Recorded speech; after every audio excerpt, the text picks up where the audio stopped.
हातकणंगले लोकसभा मतदारसंघात तिरंगी लढत होण्याची शक्यता आहे। आमदार प्रकाश आवाडे यांचे पुत्र राहुल आवाडे लोकसभेच्या रिंगणात उतरण्याची शक्यता आहे। हातकणंगले लोकसभा लढवणार असं राहुल आवाडे यांनी म्हटलंय।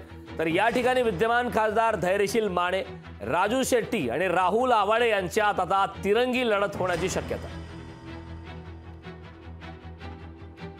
100% येणार। मी काय कुणाचा जुना वाचपा काढण्यासाठी निवडणुकीला राहत नाही।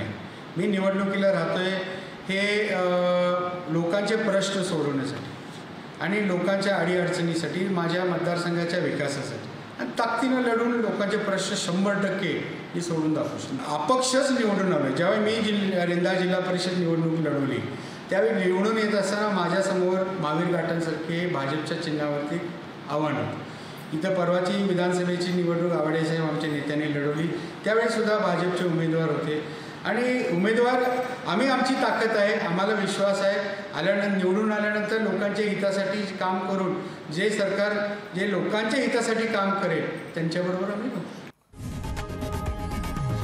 लोकशाही मराठी ऐका, पहा, जागरूक रहा।